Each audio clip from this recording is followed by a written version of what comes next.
कक्षा में उपस्थित सभी सदस्यों का आदर सहित अभिवादन एवं स्वागत भी। सभी सदस्य अपने अपने इष्टदेव का ध्यान करें। माता गायत्री के मंत्रों का एक बार उच्चारण अवश्य कर ले। साथ ही अपने प्रेरणा के स्रोत एवं अपने गुरुजनों को भी अंतर्मन से अभिवादन कर ले। हम लोगों के द्वारा प्रतिदिन कुंडली क्लासेस पर आधारित कक्षा आयोजित की जाती है। आज की जो कक्षा है, जैसा कि आप लोग देख रहे हैं, यहाँ पर लिखा गया है कि कुंडली के सभी भावों का संपूर्ण वर्गीकरण एवं उसकी समझ। हम लोग यह कक्षा हम लोगों की दैनिक कक्षा है। यह कक्षा हम लोग 5-6 महीने पर जब क्लास रीशेड्यूल होता है तो हम लोग 2-4-5 रोज पूर्व में किए गए विषय वस्तुओं का एक बार हल्का पुनरावृत्ति सरसरी तौर पर कर लेते हैं। उसी विषय वस्तु के आधार पर आज की यह कक्षा होने वाली है कि कुंडली के किस भाव को हम लोग क्या कैसे समझ सकते हैं। यदि कोई कक्षा में नया और प्रतिदिन की कक्षा में शामिल होना चाहते हैं तो स्क्रीन पर दिख रहे नंबर पर व्हाट्सएप पर कक्षा में शामिल हो सकते हैं। जैसा कि आप सभी को ज्ञात है पहले से भी कि कुंडली में 12 खाने होते हैं या 12 घर है। इसी को 12 भाव के नाम से जानते हैं। सभी भावों में जब कुंडली बनती है तो हम लोग कोई ना कोई एक संख्या लिखते हैं। चाहे 1 लिखें या 1 से 12 के बीच में कोई भी एक संख्या लिखते हैं। वह संख्याओं का द्योतक नहीं होता, वह तो राशियों की द्योतक होती है। यह हम सभी जानते हैं। लग्न कुंडली के अनुसार राशियां बदलती रहती है, परंतु भाव नहीं बदलते। भाव सदैव वहीं रहते हैं। हम सभी जानते हैं कि कुंडली के लग्न, इससे जो सबसे ऊपर जो वर्गाकार भाव है इसे लग्न हम लोग कहते हैं। और एंटी क्लॉकवाइज हम लोग इस भाव की संज्ञा देते चले जाते हैं। यानी कि यह लग्न यानी कि प्रथम भाव, यह दूसरा भाव, यह तीसरा, यह चौथा, यह पांचवा, यह छठा, यह सातवां, आठवां, नौवां, 10वां, 11वां एवं यह भाव 12वां होता है। लग्न कोई भी हो, लग्न के अनुसार राशियां बदलती है, परंतु काल पुरुष के कुंडली के अनुसार जो भाव होता है 10वां भाव, यानी कि काल पुरुष के कुंडली के अनुसार उसमें 10वीं राशि, कुंडली का 7वां भाव काल पुरुष के अनुसार वहां कुंडली का काल पुरुष के अनुसार 7वें भाव में 7वीं ही राशि। यानी काल पुरुष की कुंडली के अनुसार राशियां निश्चित रहती है और लग्न कुंडली के अनुसार राशियां बदलती चली जाती है। हाँ, ग्रहों पर काल पुरुष के कुंडली के अनुसार ग्रहों का कुछ विशेष प्रभाव होता है।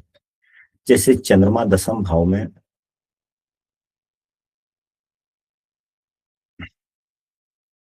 चाहे किसी भी राशि का हो, या 8वें भाव की बात करते हैं चंद्रमा के लिए। जैसे देव गुरु बृहस्पति 10म भाव में चाहे किसी भी राशि के क्यों न हो, यह उतने अच्छे फल नहीं देते। क्योंकि कालपुरुष की कुंडली के अनुसार यहाँ पर मकर राशि पड़ती है, तो मकर राशि में कालपुरुष की कुंडली के अनुसार देवगुरु बृहस्पति यहाँ नीच के फल देते हैं। चंद्रमा चाहे किसी भी भाव में हो, मतलब चंद्रमा दूसरे भाव में हो, कोई भी राशि क्यों ना हो, यहाँ पर थोड़े अच्छे फल देते हैं। कि चंद्रमा दूसरे भाव में यदि 8 नंबर की राशि में भी होता है तो उतना बुरा फल नहीं देता।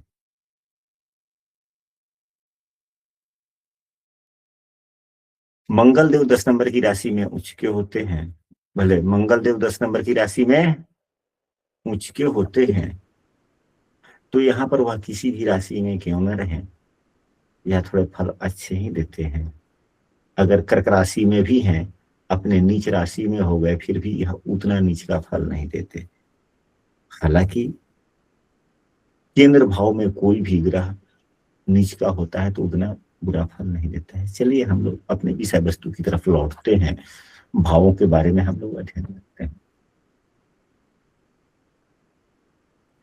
ये जो लग्न गुरु जी इसको रिपीट कीजिए। केंद्र भाव में कोई भी पापग्रह, केंद्र भाव में कोई पापग्रह हो या कोई शुभाग्रह हो, यदि केंद्र भाव में कोई भी ग्रह नीच का होता है, चाहे चारों भाव में से कोई भी भाव क्यों ना हो, नीच का प्रभाव वह कम देता है।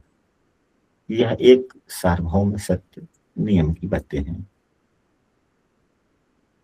चाहे वह सूर्य से केंद्र में हो तो भी नीच का प्रभाव कम देता है, चंद्रमा से केंद्र में हो तो भी प्रभाव कम देता है, लग्न से भी केंद्र में हो तो प्रभाव कम देता है। यदि तीनों से केंद्र में यदि कोई ग्रह है नीच का, तो नीच पूरा नीच भंग हो जाता है, उसका पूर्ण नीच भंग। यह एक सार्वभौम सत्य बातें हैं जो गुरुजनों ने कहा है, और हम लोग भी हृदय पर लगाते हैं तो यह प्रभाव देखने को मिलता है। चलिए हम लोग पुनः विषय वस्तु पर लौटते हैं। पृथ्वी की दैनिक गति के कारण लग्न बदलते हैं, पृथ्वी के दैनिक गति के कारण लग्न बदलते हैं, और दैनिक गति के कारण ही जब लग्न बदलते हैं तो भावों में पड़ने वाली राशियां भी बदलती चली जाती है।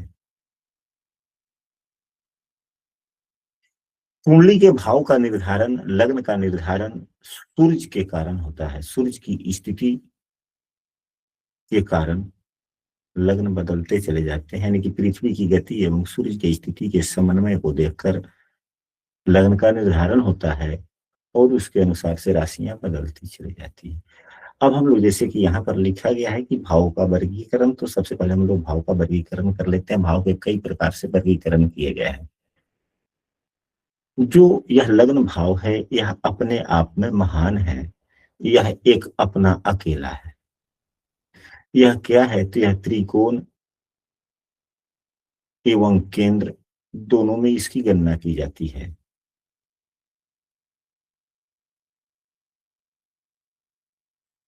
केंद्र भाव में 3 भाव प्रमुख रूप से आते हैं केंद्र में, चौथा, सातवां एवं 10वां भी। और यहाँ अब यह लग्न भी केंद्र भाव में आता है, तो यह भी लग्न भी हो। दूसरा जो भाव, दूसरा जो वर्ग आता है वह होता है त्रिकोण का। हम सभी इन सभी बातों को पूर्व से जानते हैं। 5, 9 एवं लग्न भी यह त्रिकोण में भी आता है, तो लग्न तो प्रमुखता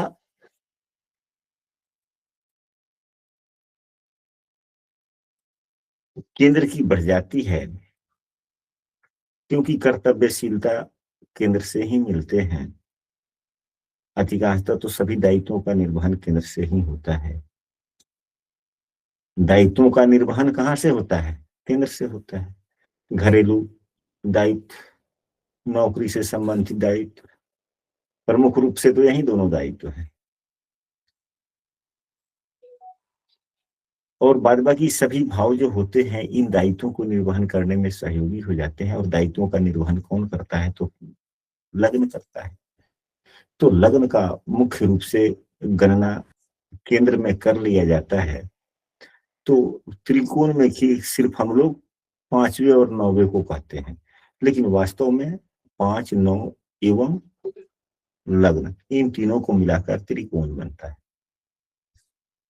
अब इसके बाद में जो भावों की गणना है वह पनफर, लेकिन इसका उपयोग आजकल बिल्कुल नहीं होता। पर पुराने जमाने के पौराणिक पुस्तकों में पढ़ेंगे तो लिखा गया है कि पनफर भाव में यह ग्रह हो। तो अब आज के टीकाकार लोग या आज के लेखक लोग इन गुण शब्दों को छोड़ते चले गए और सीधे लिखते हैं क्या कि दूसरे, 5वें, 8वें या 11वें भाव में एक ग्रह हो तो ऐसे फल लेंगे।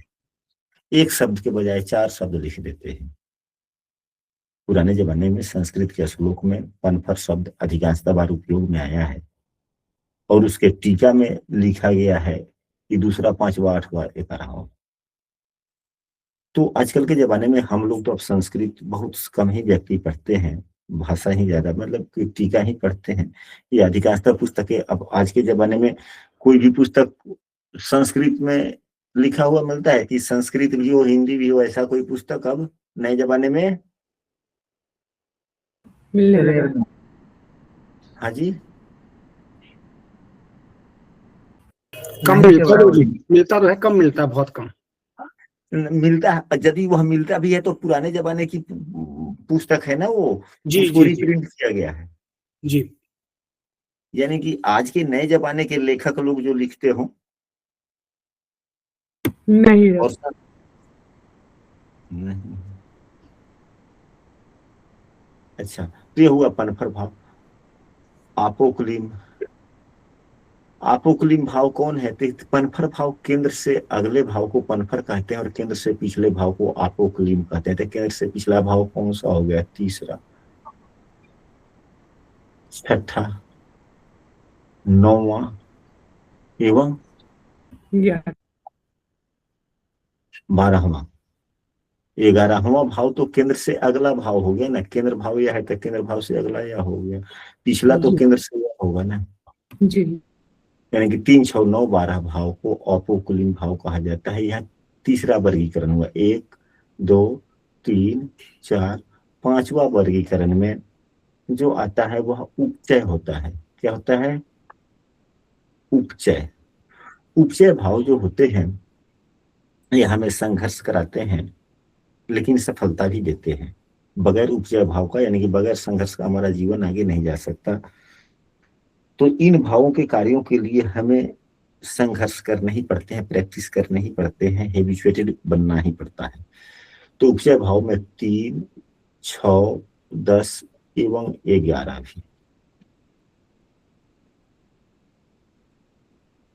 अब उपचय भाव के बाद में त्रिशदाय या अनुपचय। कभी कभी किसी किसी पुस्तक में अनुपचय भाव लिखा गया, हिंदी के भी पुस्तकों में भी देखने को मिल सकता है अनुपचय। तो अनुपचय भाव कौन हो गया? तो इन 3, 6, 10 और 11 को छोड़कर जितने भाव बच गए वे सभी अनुपचय हो गए। जैसे कि 1, 2, 4, 5, 7, 8, 9 एवं 12। 8 भाव अनुपचय भाव। फल दीपिका पुस्तक में कई बार अनुपचय शब्दों का जिक्र आया है, टीका में भी। 7वां जो वर्गीकरण होता है यह होता है, इसके बाद में आ जाएंगे तो अशुभ भावों में त्रिशदाय। त्रिशदाय त्रिशदाय में आता है तीसरा, छठा एवं 11वां। यह अशुभ फल प्रदाता होता है। उसके बाद में जो 8वां वर्गीकरण है उसे कहते हैं त्रिक, यानी कि कुंडली का छठा, 8वां एवं 12वां भाव। अब कुंडली में 12 भाव हैं।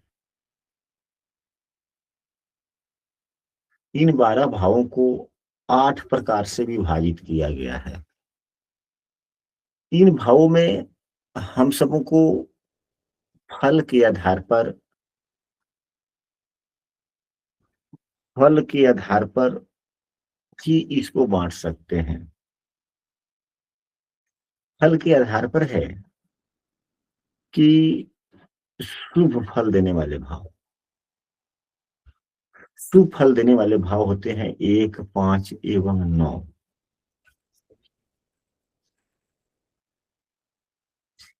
शून्य फल देने वाले या फल बदल देने वाले भाव, यानी कि लग्न 5वां एवं 9वां भाव जो होता है यह शुभ फल प्रदाता हो जाता है। इस भाव में बैठे हुए ग्रह भी, यदि अशुभ ग्रह भी बैठते हैं तो थोड़े अच्छे फल ही देने का काम करते हैं। या बैठे हुए ग्रहों की चर्चा न की जाए तो अभी आज बेहतर होगा। इस भाव के स्वामी तो लग्न भाव, 5वां भाव एवं 9वें भाव के स्वामी शुभ फल देते हैं। इसके अलावे फल चेंजिंग वाले भी भाव होते हैं, उल्टे फल देने वाले भाव। उल्टा फल देने वाले कौन भाव होते हैं? तो 4, 7 एवं 11, यानी कि चौथा भाव, 7वां भाव, 11वां नहीं 10वां, 4, 7, 10 एवं 10वां भाव। इन भावों में के जो स्वामी होते हैं अपने गुणों के उल्टे फल देते हैं। अपने गुणों के उल्टा फल देते हैं। उल्टे फल देते हैं। अब यदि पापग्रह है, अगर यहाँ पर 11 नंबर की राशि हो जाए, यहाँ पर 8 नंबर की राशि हो जाए, 1 नंबर की राशि हो जाए, इन्हीं भाव में 10 या 11 हो जाए कुछ, यानी कि पापग्रह की राशि हो जाए तो पाप फल नहीं देंगे।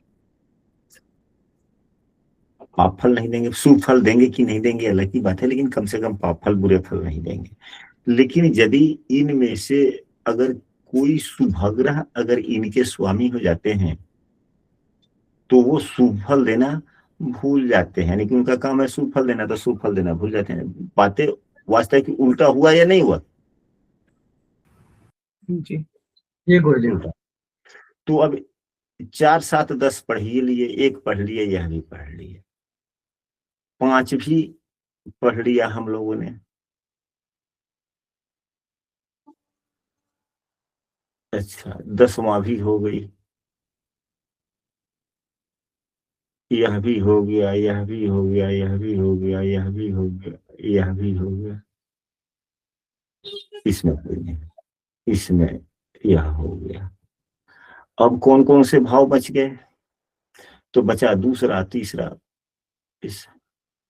तो अब यहां जो है कृष्णाय भाव अच्छे फल नहीं देते, तीसरे छठे 11वां भाव यह अच्छा फल नहीं देता, इसके स्वामी बुरे फल देते हैं। परंतु संघर्ष यदि करता है व्यक्ति, अगर समस्याएं आ रही है लेकिन वहीं पे टिका रह गया, तो यह अच्छे फल भी देते हैं, लेकिन थोड़ा देर से देते हैं। तो यह उतना बुरा नहीं हुआ, लेकिन हाँ स्वास्थ्य के लिए थोड़ा ज्यादा बुरा बुरा देता है, स्वास्थ्य के लिए थोड़ा ज्यादा अनिष्ट हो जाता है, लेकिन वैसे यह ठीक ठाक ही है। उपचय भाव के स्वामी उतने बुरे फल नहीं देते, देते तो है कुछ ना कुछ तो देते। तो बीमारियों से संबंधित, तो ये जो है इनके फल कैसे होते हैं? उपचय भाव के स्वामी के फल प्रश्न के आधार पर थोड़े बदलते रहते हैं। यदि प्रश्न कार्य से संबंधित है, यदि प्रश्न प्रतिस्पर्धा से संबंधित है, तो इस भाव के स्वामी कहते हैं कि तुम थको नहीं, विचलित मत हो, हम तुम्हारे साथ हैं, थकोगे तो मैं तुम्हें छोड़ दूंगा। तो कहीं ना कहीं किसी ना किसी कायदे से तो थोड़े अच्छे हो गए कि नहीं अच्छे हो गए? जी गुरुजी। जी अच्छे हो। तो तीसरा, छठा, 11वां यह निकल गया। तब इसमें से छठा भाव हटिए गया, बच गया 8वां एवं 12वां। 8वां एवं 12 12। तो इनमें से छठा हटिए गया, 11वां हटिए गया, तीसरा हटिए, सब भाव होगा, बच गया यही दूसरा, 12वां एवं 8वां। तो 12वां भाव निवेश को दर्शाता है, दूसरा भाव धन को दर्शाता है। बगैर निवेश का आय नहीं होती। यदि हम दुकान भी खोलते हैं तो कुछ पूंजी लगाना होता है, निवेश करना होता है। हम निवेश करते हैं तो आय होती है, जब आय होती है तो हम कुछ संचय भी करते हैं, फिर सुख के लिए उसका उपयोग भी करते हैं। कई मायनों में यह अच्छा भी है। पुस्तक में पढ़ेंगे, पारस्परिक पुस्तक में, तो वहां पर बतलाया गया है कि 12वें भाव के स्वामी जहां बैठते हैं वहां के अनुसार से फल देते हैं, इसलिए इनके गुणों का कुछ परिवर्तन भी हो जाता है।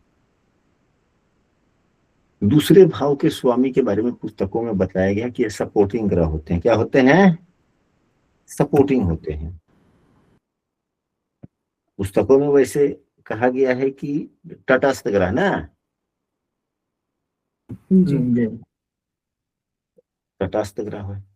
तो लेकिन 8वें भाव के स्वामी को ऐसा नहीं कहा गया है कि जहां पर बैठते हैं वहां के अनुसार से फल देते हैं, नहीं। तो कुल ओवरऑल मिलाकर कुंडली के 8वें भाव के स्वामी सबसे बुरे फल देते हैं। सबसे बुरे फल किस भाव के स्वामी देते हैं? 8वें भाव 8वें भाव के स्वामी सबसे अधिक बुरे फल देते हैं। इन सबों को हम सबों को जान लेना चाहिए एवं समझ भी लेना चाहिए। इसके बाद में अब आते हैं, यह तो हम लोगों ने भावों के वर्गीकरण को पढ़ा। अब इसके बाद में चलते हैं कि किस भाव से किन किन चीजों का विचार करते हैं। मुख्य रूप से तो लग्न भाव से हम सभी शरीर का विचार करते हैं, दूसरे भाव से धन का विचार करते हैं, तीसरे भाव से अपने भाई का विचार करते हैं, चौथे भाई से माता का विचार करते हैं, पांचवें भाव से अपने संतान, अपने विवेक का विचार करते हैं, छठे भाव से अपनी समस्या, रोग, ऋण, शत्रु इत्यादि के बारे में, सातवें भाव से अपने सहयोगी या अपने जीवन साथी के बारे में, आठवें भाव से आयु एवं लंबी बीमारी, नौवें भाव से हमारा भाग्य कैसा होगा, दसम भाव से हमारा कर्म कैसा होगा, 11वें भाव से हमारी आय कैसी होगी, 12वें भाव से हमारे खर्चे कैसे होंगे। ये हो गया।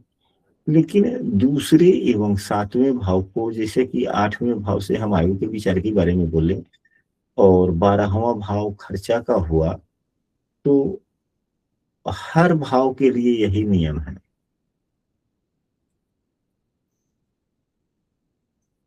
हर भाव के लिए यही नियम है। यदि लग्न हमारे जन्म जब होता है उस समय के क्षण को ही लग्न कहा गया है और 12वां भाव हमारे मृत्यु के क्षण का है। दीपिका पुस्तक में हम लोगों ने पढ़ा है कि 12वें भाव की स्थिति के अनुसार मरने के समय में व्यक्ति की स्थिति होती है। मरणोपरांत क्या होगा, 12वां। तो यहाँ से जीवन मिलती है, तो यहाँ से जीवन की समाप्ति हो जाती है। ठीक इसके पीछे यहाँ से जीवन मिल रहा है तो उसकी समाप्ति यहाँ पर। तो यहाँ से आयु देखते हैं तो फिर आयु का खात्मा, आयु का खात्मा भी 7वां भाव ना। आयु यहाँ से देखेंगे तो उसका समाप्ति तो यहाँ से देखेंगे ना। यह हो गया। तो आयु यदि जीवन है तो यह क्या हो गया, मारक हो गया, मृत्यु मारक हो। कुंडली में भावत भावों का सिद्धांत भी चलता है एवं कुछ अन्य गुण भी है। हम लोग पिछली कक्षाओं से कुछ दूसरे ढंग से वार्तालाप अब हम लोगों ने शुरू कर लिया।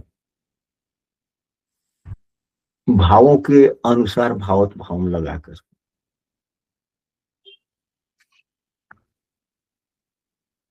तीसरे भाव से भी आयु का विचार किया जाता है, लेकिन यहाँ दूसरे प्रकार के आयु का विचार किया जाता है। अष्टम भाव के आयु में तीसरे भाव के आयु में अंतर है।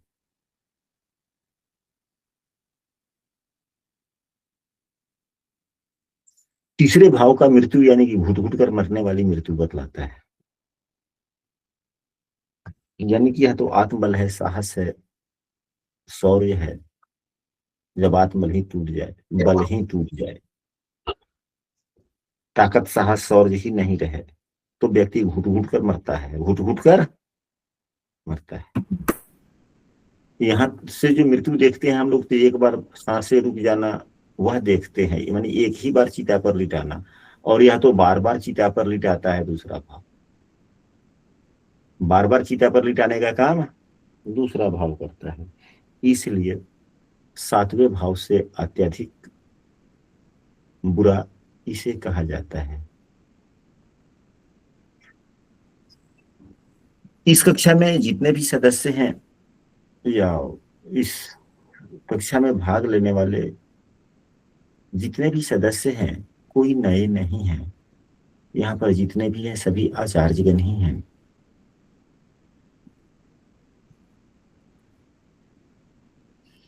तो आप सभी जानते हैं कि कुंडली के किस भाव से किन किन विषय वस्तुओं का विचार किया जाता है। यह सभी आप पूर्व से भी जानते हैं। या किस भाव से किन किन चीजों का विचार किया जाता है, इस पर विशेष रूप से हम लोग चर्चा करें। यदि आवश्यक हो तो किया भी जा सकता है, नहीं तो हम पुस्तक के पन्ना भी समूह में शेयर कर देंगे, आप लोग वहां से भी पढ़ सकते हैं। इस पे चर्चा करें सर।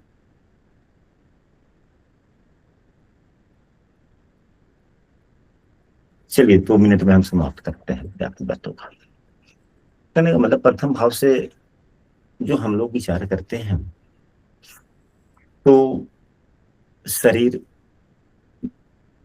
के हर प्रकार के अंगों का, जब लग्न है तो हर प्रकार की चीज, लेकिन मुख्य रूप से चेहरे की आकृति, स्वरूप, रूप, ज्ञान, बल, सुख, दुख, स्वभाव, यश, गौरव, आयु, खास करके मस्तिष्क की स्थिति का विचार हम लोग लग्न से करते हैं। कुंडली के दूसरे भाव से धन, कुटुंब, मारक भाव है। संपत्ति, हमारी वाणी, विद्या, हम सत्य बोलेंगे कि झूठ बोलेंगे,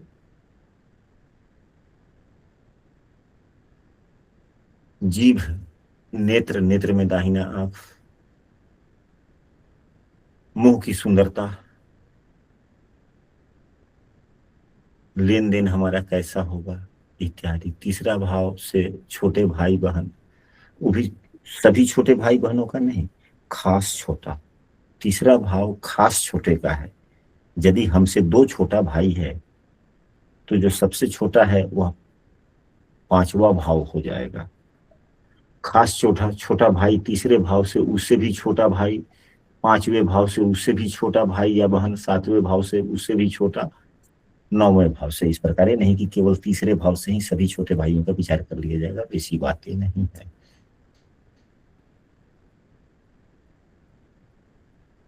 साहस, गायन कला, खेल कला,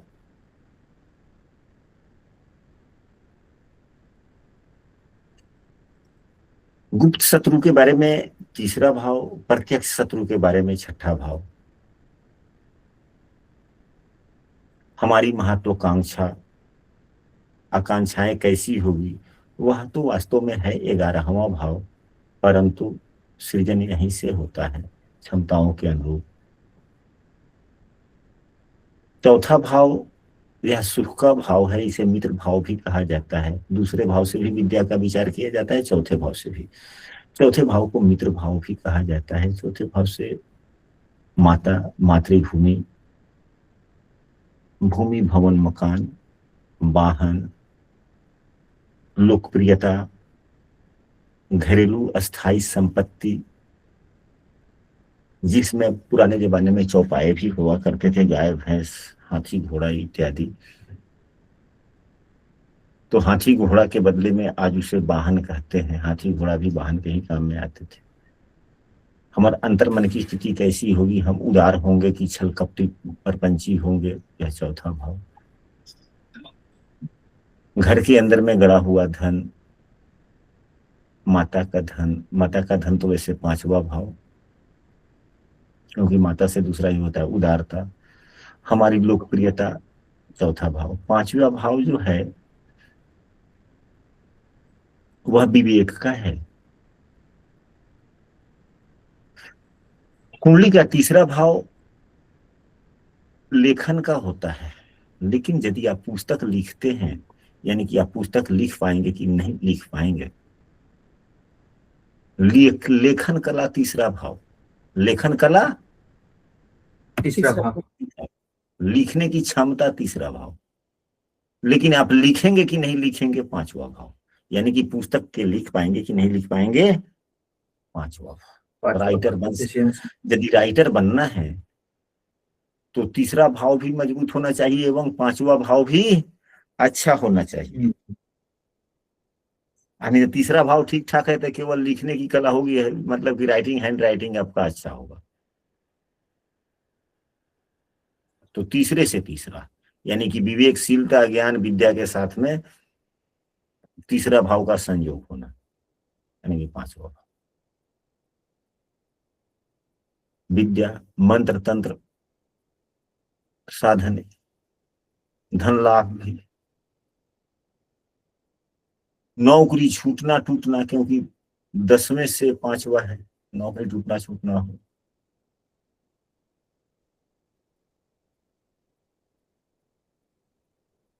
आश्चर्य रूप से कोई एकाएक काम हो जाना, आकस्मिकता के साथ कोई भी काम हो, 5वां भाव, जिसमें शेयर, लॉटरी, सट्टा बाजार इत्यादि भी आते हैं।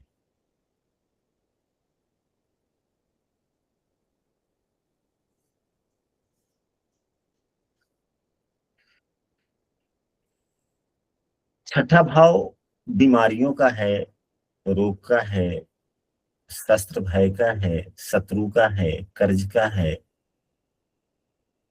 ये हमारा दैनिक कार्यों का भी है, दैनिक समय सारणी भी है। यहां से हम लोग चर्चा के बारे में भी जानते हैं कि यह चर्चा यदि चर्चा कोई करता है वह छठा भाव होता है। चर्चा की क्वालिटी दूसरा भाव, यानी कि ऊंचे शब्दों में होगा, खराब शब्दों में होगा, शब्द का प्रकार किस प्रकार के शब्द होंगे, वह दूसरा भाव। चर्चा करेंगे छठा भाव। या चर्चा का मतलब बहस, चर्चा का महत्व मतलब बहस, कुंडली का छठा भाव। चिंता, रोग, शंका, ऋण, बदनामी, चोट, चोरी, मामा मौसी,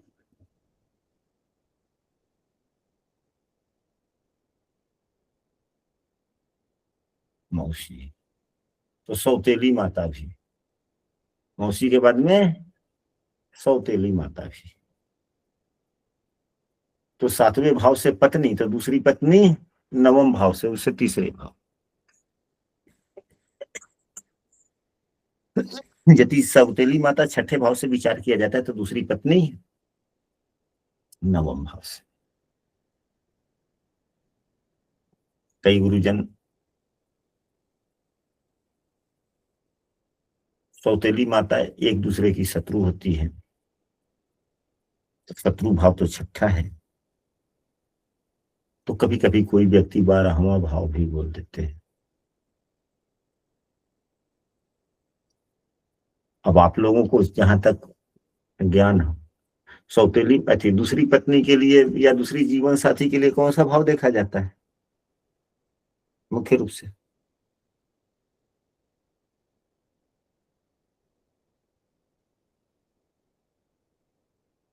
शायद हमारी आवाज कोई याद नहीं है, बोलिए। नौवां भाव।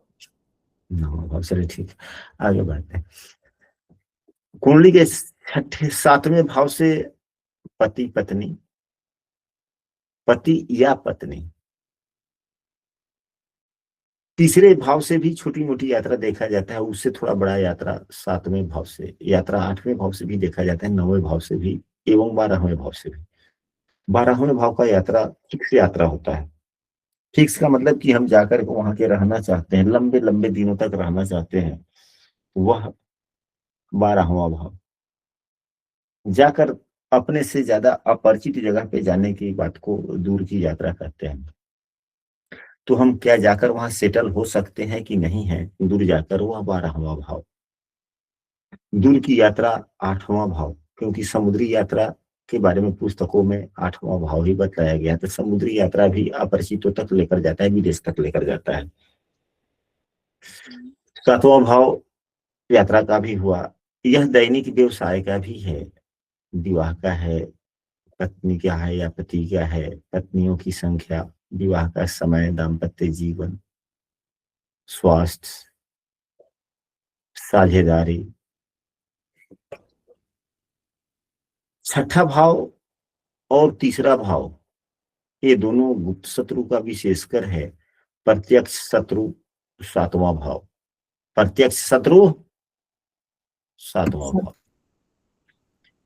तीसरा भाव गुप्त शत्रु, और मिलजुमला भाव, मिलजुमला शत्रु छठा भाव।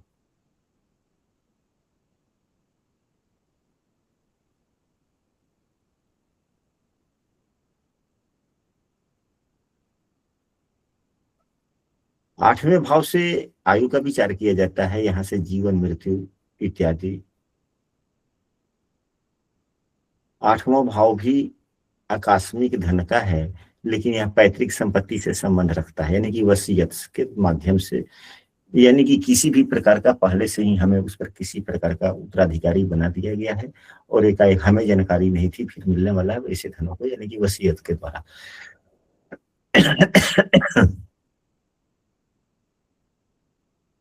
गुरुजी ससुराल भी होता है 8वां भाव? हाँ हाँ,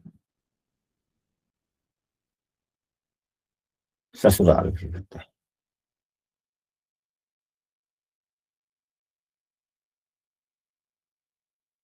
क्लेश, झगड़ा, महिलाओं का सौभाग्य, पत्नी का धन,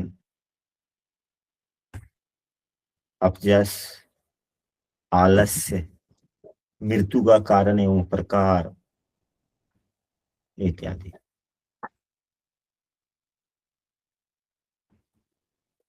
कुंडली का 9वें भाव से भाग्य क्या विचार किया जाता है? मुख्य रूप से यह धर्म भाव है, तीर्थ यात्रा, धर्म, कीर्ति, यश, साला साली, देवर ननद,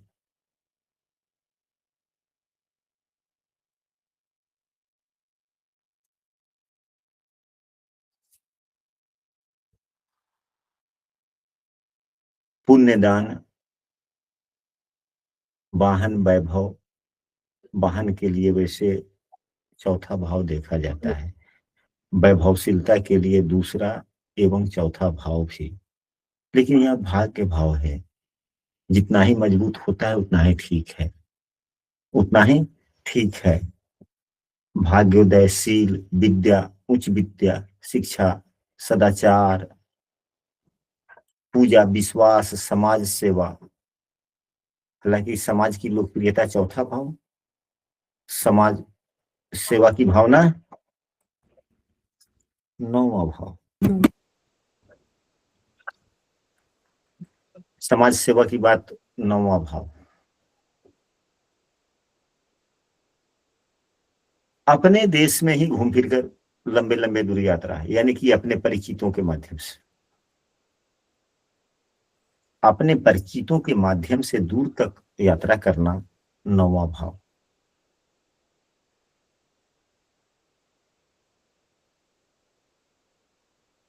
अब आते हैं कुंडली के 10वें भाव से। 10वें भाव से राज्य, कर्म, व्यवसाय, उद्यम, सम्मान, यश, पिता,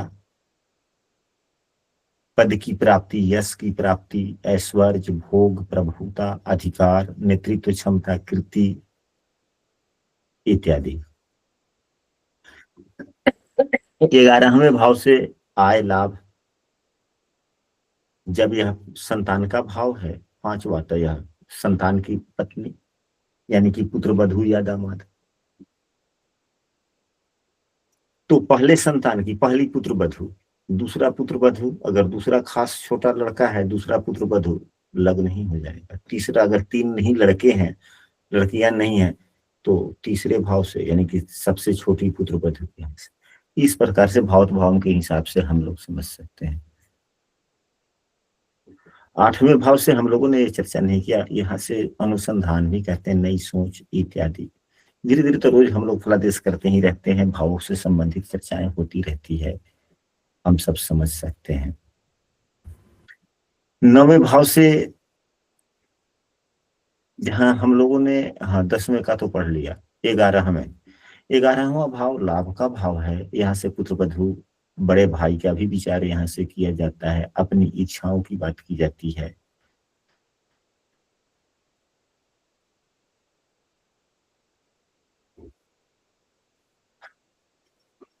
पिता की धन,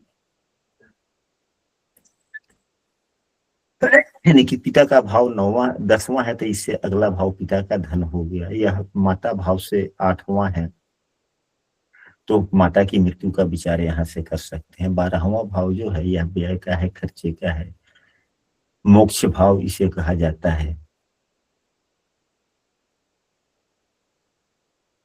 12वां भाव से भी गुप्त शत्रु का विचार किया जाता है। 12वें भाव से बाएं आंख का विचार किया जाता है। तीसरे भाव से दाहिने कान, और 11वें भाव से बाएं कान का विचार किया जाता है। त्याग की भावना मन में होगी कि नहीं होगी? कुंडली का 12वां भाव दुख, हानि, दंड, दरिद्रता, शयन सुख, अपरिचित जगह पे जाके हमारा वास स्थान हो सकता है कि नहीं, 12वां भाव। हत्या, आत्महत्या, कारावास,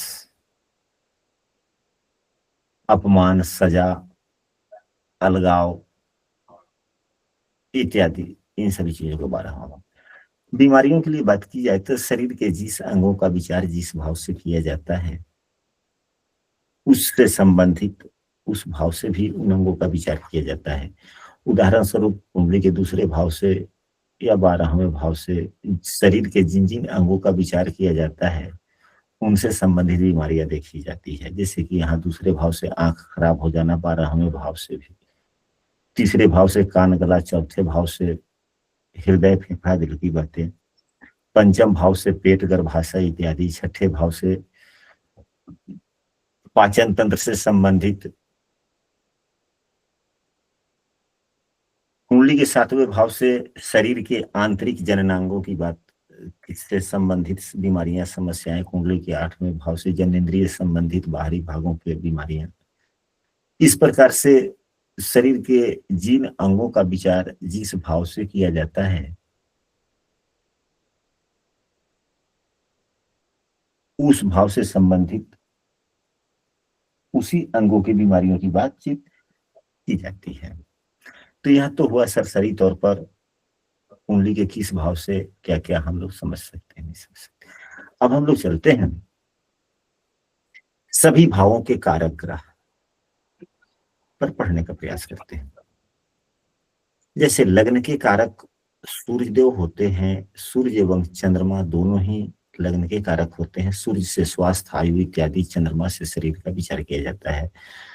दूसरे भाव से कुंडली के दूसरे भाव से के कारक देवगुरु बृहस्पति होते हैं। दूसरे भाव से धन का भी विचार करते हैं तो देवगुरु बृहस्पति। दूसरे भाव से कुटुंबी जनों का विचार भी होता है तो वहां के लिए कारक गुरु एवं शुक्र हो जाते हैं। दूसरे भाव से वाणी का विचार किया जाता है तो इसके लिए बुध देव कारक हो जाते हैं। दूसरे भाव से आंख का विचार किया जाता है तो सूर्य देव कारक हो जाते हैं। वहीं 12वें भाव से जो आंख का विचार किया जाता है वहां पे चंद्रमा कारक हो जाते हैं।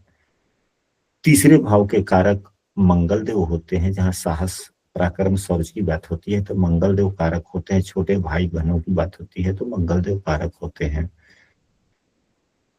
तीसरे भाव से आयु का भी विचार किया जाता है तो शनिदेव कारक हो जाते हैं। तीसरा भाव हमारे संचार का भी है, गतिशीलता का भी है। संचार, गतिशीलता, पड़ोसी का भी विचार तीसरे भाव से ही किया जाता है। तो संचार, गतिशीलता, पड़ोसी इत्यादि के विचार करने के लिए बुधदेव कारक हो जाते हैं।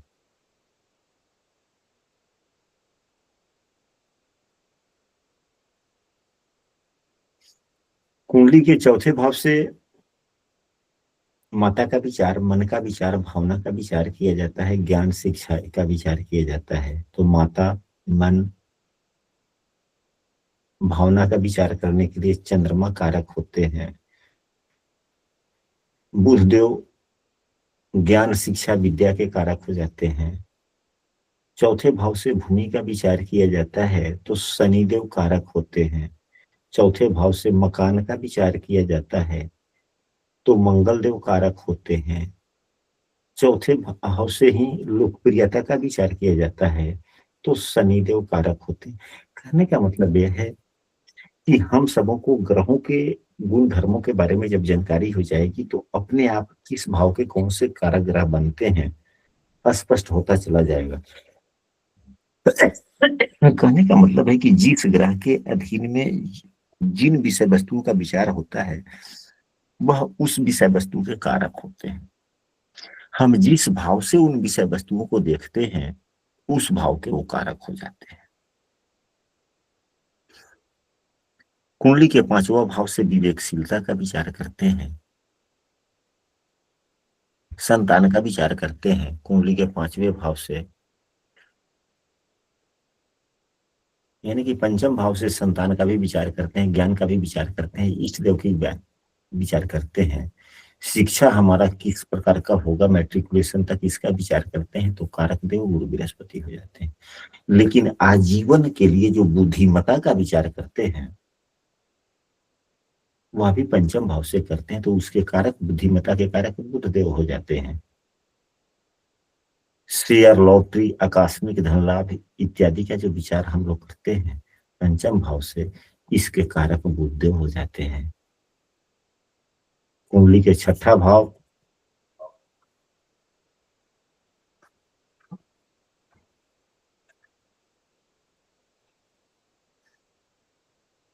से शत्रुता की बात करते हैं, देखा जाता है मुकदमा का इत्यादि का, अवरोध का, लड़ाई झगड़ा झंझट इत्यादि का, तो मंगल देव कारक होते हैं। बीमारियों के लिए शनिदेव कारक होते हैं। छठे भाव से यदि जिन रिश्तों का विचार किया जाए, मामा का, चाचा का इत्यादि का, तो बुधदेव हो जाते हैं।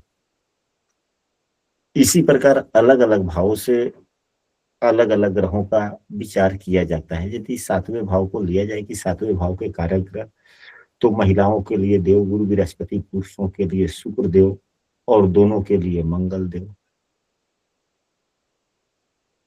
गुरुदेव पति के कारक हैं, शुक्रदेव पत्नी के कारक हैं। सातवें भाव से कामुकता का भी विचार किया जाता है, तो वहां पे यौन ऊर्जा, तो यौन ऊर्जा के कारक दोनों के लिए मंगल देव। आठवें भाव से आयु मृत्यु का विचार किया जाता है, तो यहाँ के कारक, आयु मृत्यु के कारक शनिदेव होते हैं। नवम भाव से गुरु का विचार किया जाता है, दानशीलता इत्यादि का विचार किया जाता है, तो धर्म का विचार किया जाता है, तो देवगुरु बृहस्पति कारक होते हैं। लेकिन दक्षिण भारत में नवम भाव से पिता का भी विचार किया जाता है, तो कारक सूर्यदेव हो जाते हैं, यानी कि सूर्य पिता के कारक हैं। जहां पिता शब्द आएगा, सूर्य शब्द आ ही जाएगा, चाहे भाव कोई भी क्यों न हो। कुंडली का दसम भाव कार्यों का है, तो जब हम जीवन वृत्ति की बात करते हैं कि हमारा जीवन वृत्ति दसम भाव के संबंध कैसा चलेगा, तो यहाँ पे शनिदेव कारक हो जाते हैं जीवन वृत्ति के लिए। जब हमारा कार्य अधिकार से संबंधित क्षेत्रों के लिए होता है, यश बढ़ाने वाला होता है, पद प्रतिष्ठा वाला कार्य होता है, तो कारक सूर्यदेव हो जाते हैं।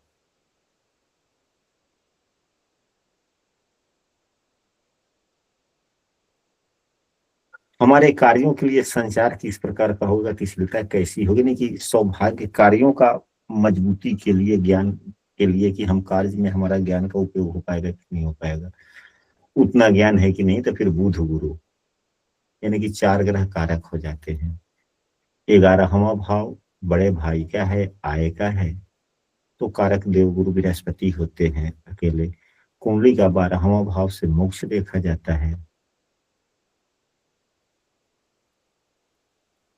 तो मोक्ष के लिए कारक केतु देव होते हैं। मोक्ष के कारक मुख्य रूप से हम अपरिचितों के जगह पर यात्रा करना या रहना इत्यादि के कारक राहु देव हो जाते हैं। मोक्ष हमें बगैर गूढ़ ज्ञान के मोक्ष नहीं मिलता, यानी कि ईश्वर भक्ति की सर्वोच्च सीमा, तभी तो मोक्ष मिलेगा ना। जी। तो ईश्वर भक्ति की सर्वोच्च ज्ञान के लिए गुरु के सहयोग के बिना, देव गुरु बृहस्पति के सहयोग के बिना केतु, केवल केतु से नहीं मिल सकता, इसलिए गुरु केतु दोनों हो जाते हैं। 12वें भाव से अभिलाषाओं की भी पूर्ति होती है, तो अभिलाषाओं के पूर्ति के कारक शुक्रदेव हो जाते हैं। 12वें भाव से शोक का भी विचार किया जाता है, फिर शनिदेव कारक हो जाते हैं। 12वें भाव से कारागार का विचार किया जाता है, तो कारक मंगल देव हो जाते हैं। स्पष्ट यह हुआ कि जितने प्रकार के प्रश्न होंगे, जिन ग्रहों के अधीन जो प्रश्न होते हैं, भाव चाहे कोई भी क्यों न हो, कोई एक ग्रह, कोई खास एक ग्रह किसी एक भाव के कारक ग्रह नहीं हो सकते, नहीं बतलाए गए हैं पुस्तकों में या गुरुजनों के द्वारा यह सुझाव किया गया है, बतलाया गया है कि ग्रहों के गुण धर्म के आधार पर उनके अधीन जो कार्य हैं वह जिस भाव से देखे जाते हैं, उस प्रश्न के लिए वे ग्रह तत्कालिक कारक हो जाते हैं। तो आज की कक्षा में हम लोगों ने क्या पढ़ा, कुछ तो नहीं पढ़े, पूरे 1 घंटे का समय लगने वाला है, 50 मिनट का लगभग। केवल हम लोगों ने यह पढ़ा कि किस भाव को क्या कहते हैं, वर्गीकरण क्या है, नहीं है, बस समझे किस भाव से क्या देखा जाता है, किस भाव के कारक क्या से होते हैं, ये हम लोगों ने पढ़ा समझा। कल की कक्षा में भाव से संबंधित रोग थोड़ा पढ़ लेंगे, थोड़ा भावों का सिद्धांत पढ़ लेंगे, या कुछ और पढ़ने के बाद में हम लोग थोड़ा ग्रहों के बारे में कल की ही कक्षा में जानने का प्रयास करेंगे, और अगले सप्ताह से, क्योंकि यह तो हम लोगों की पुनरावृत्ति की कक्षा है, कोई नए सदस्य तो है नहीं कि डिटेल में बतलाया जाए। हाँ, यदि कोई सदस्य ऐसे हैं जिनको जो बातें आज चर्चा हुई और उसमें किसी भी प्रकार के संशय हो, तो वह समूह में लिख सकते हैं या अभी कक्षा में भी बोल सकते हैं, तो उस विषय वस्तु पर डिटेल में हम लोग समझ सकते हैं। हाँ गुरुजी, चंदन जी बोला। मेरा हाँ छोटा सा सवाल है गुरुजी कि हाँ जी बोलिए। केंद्र में शुभ ग्रह अपनी शुभता कम कर देते हैं। नहीं, बैठने से सुविधा नहीं होती कम होने। हाँ, अगर उनका स्वामित्व केंद्र का है तो यहाँ पर स्वामित्व की बातें हैं, नहीं कि स्थिति की बातें हैं। बैठना, बैठने से शुभता और बढ़ गई। अच्छा, शुभ शुभ ग्रह भाव, राशि को केंद्राधिपति दोष लगता है चंदन जी। हाँ, अगर शुभ ग्रह यदि शुभ भाव में है तो उनमें शुभता काफी बढ़ जाती है। यदि पापग्रह शुभ भाव में होते हैं तो उनके पापत्व में थोड़ी कमी आ जाती है। अगर शुभ पापग्रह भी अगर केंद्र भाव में बैठते हैं तो थोड़ी उनका पापत्व थोड़ा कम हो जाता है, या ये नहीं कह सकते कि पापत्व गुण बढ़ जाएगा, नहीं। केंद्र भाव है ही शुभ भाव। शुभ भाव में अच्छे जगह पर बुरे आदमी भी थोड़े अच्छे हो जाते हैं, परंतु स्वामित्व होना बुरी बात है। स्वामित्व यदि शुभ शुभ भाव का अगर शुभ ग्रह को हो जाता है तो उन्हें केंद्राधिपत्य दोष होता है। यानी कि अगर अच्छा स्वभाव का व्यक्ति अगर पहले से ही मन उसका खुश है, यानी कि हर प्रकार से मन भरा पूरा है, और वह अच्छे जगह पे चला जाएगा तो और बेफिक्र हो जाता है, और जी बेफिक्र, तो बेफिक्री के कारण, या राजा राजगद्दी पे बैठ जाता है तो मादकता, मादकता के कारण। यानी कि एक तो अपने महान और दूसरा उनको महान स्थान भी मिल गया, तो मादकता आ जाएगा कि नहीं आ जाएगा? जी, मादकता आ जाएगा। तो मादकता के का अंदर में क्या होता है? बाली वाले गुण, यानी कि वो पहले तो पहाड़ पे रहते थे। जी, नहीं, सुग्रीव के गुण। सुग्रीव, हाँ। सुग्रीव तो पहाड़ पे रहते थे, लेकिन अप्रत्याशित घटना होने के बाद में, यानी कि भाई की मृत्यु के होने के बाद में जब उनको गद्दी मिली तो मादकता आ गया। मादकता आ गया तो राम जी की बात को भूल गए, याद ही नहीं रहा ना। तो फिर उनको याद दिलाया गया था, फिर उनकी शक्ति वापस आई। उसी प्रकार से यदि कोई सुभद्रा शुभ भाव का स्वामी हो जाता है तो अपनी शक्तियों की शुभता को भूल जाता है, तो उनको याद दिलाना होता है। अब बातें स्पष्ट हुई? हाँ गुरुजी, उसके लिए क्या विशेष ध्यान पुण्य क्या करना पड़ता है जिससे कि उसके फिर सुविधा वापस लौटे उसके अंदर? नहीं कि सिर्फ उनकी स्तुति, उनका कुछ मंत्र जाप वगैरह करे, दान ना करना चाहिए। दान करने का मतलब ये होता है कि हम उनकी शक्तियों को दे रहे हैं, अपने से दूर कर रहे हैं। जो गुण देने वाले हैं उस गुणों को दूर कर रहे हैं। दान देना एक अलग है। दान दो प्रकार से दिए जाते हैं, एक अनायासी वैसे दे देना, जो मांगा वह दे दिए, और एक है कि अपने स्वेच्छा से अंतर मन से देना, जी गुरुजी। आदत बना के देना, वह अलग बात है। गुरुजी, चंद्रमा भी तो शुभ ग्रह ही होता है, और हाँ, चंद्रमा भी अगर वो पक्ष बली होकर के केंद्र भाव में बैठ जाए या कर्क राशि में ही बैठ जाए तो उसकी शुभता बढ़नी चाहिए वहां पे। अब बढ़ेगा। तो भूमि वाहन में उसकी उसको मिलना चाहिए जातक को, जो जिसका भी होगा तो। नहीं, अब किस भाव का स्वामी होकर के कहाँ बढ़ जाएगा? तो मतलब कि अगर कर्क राशि का ही चंद्रमा कर्क में ही बैठ जाए हाँ, और पक्ष बली भी है। तब तो बहुत ही सुंदर है, बहुत ही शुभ चंद्रमा हो गया वो तो। हम्म। वो तो बलवान भी हो गया काफी, दिग्बली भी हो गया, जी। स्वराशि का भी हो गया, केंद्र में भी हो गया, कई प्रकार के अच्छे गुण उसमें आ गए। अब कोई भी दिग्बली ग्रह शुभ फल देता है। दिग्बली ग्रह शुभ शुभ फल शुभ फल, देते हैं। शुभ फल देता है। चंद्रमा हम लोगों ने फल दीपिका पुस्तक में पढ़ा है, आपको याद होगा कि चंद्रमा चाहे ऊंच का ही क्यों ना हो, लेकिन अगर पक्ष बल में क्षीण हो तो ऊंच के जैसा फल नहीं देता। तो चंद्रमा के लिए पक्ष बल की ही प्रधानता रहती है। रहता है।